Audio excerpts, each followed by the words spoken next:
se retrouver dans un endroit pareil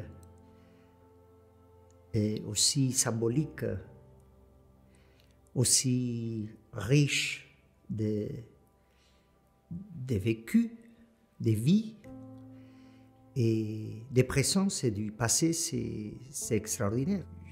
Je suis d'autant plus enrichi d'être là car Dürrenmatt, son œuvre, m'a ouvert des portes. J'ai envie d'apprendre de lui, j'ai envie de me nourrir de lui, de son monde, et puis de ce qu'il nous offre comme paysage, tout ce spectre, tout ce monde qui s'ouvre. Lorsque j'entends quelque chose d'absurde ou d'incohérent par rapport à la situation actuelle de notre monde, je pense, qu'est-ce qu'il dirait Dürrenmatt aujourd'hui sur ça ? Est-ce qu'il porterait des masques? Qu'est-ce qu'il nous dirait? Et où est-ce qu'il nous mettrait? Comment est-ce qu'il nous secourait pour qu'on passe à l'action? J'ai eu la chance de rencontrer Charlotte Kerr. Elle est venue voir la visite de la vieille dame dans un squat à Genève. Et son frère aussi, Pierre, le frère de M. Dürrenmatt. Et Madame Kerr, elle a dit que Fred aurait aimé ce spectacle parce que il était fait de terre, il était fait de nature. Et puis voilà, moi je suis aussi comme nous tous, nous sommes tous faits de terre. Et on a échangé un peu, je lui ai raconté que j'étais enfant des paysans.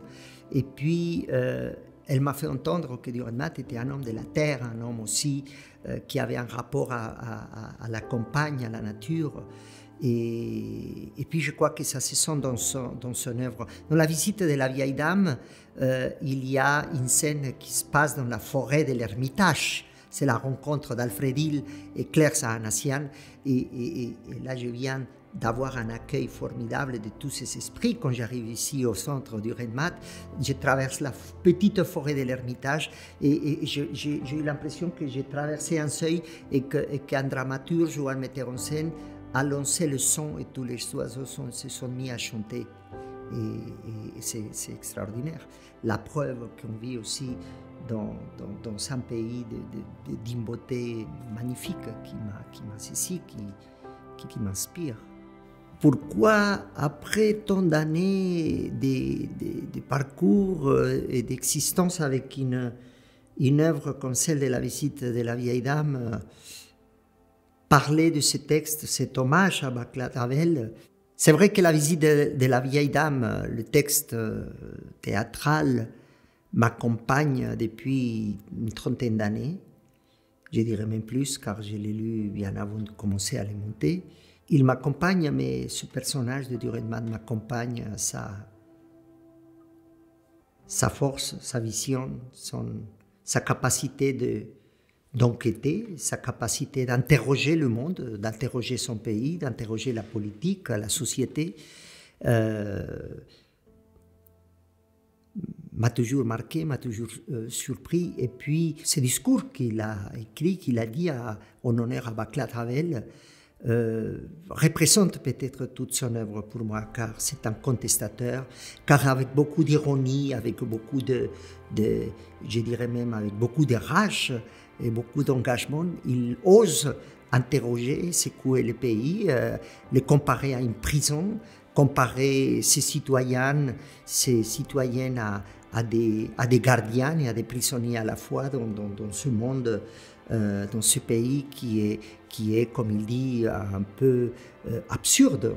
Ce qui m'attire aussi dans ce texte, c'est que c'est un dramaturge qui rend hommage à un dramaturge.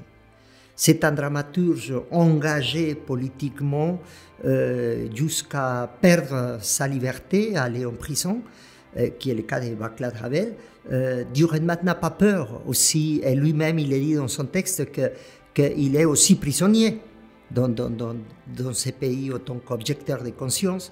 C'est un texte qui à la fois nous plonge dans l'histoire, nous fait réfléchir sur les origines de la Suisse, nous fait réfléchir sur la situation politique. Je pense que Dürrenmatt a confirmé aussi pour moi que le théâtre profondément poétique, il est extrêmement politique. Et je pense que monter un texte, c'est déjà un acte politique.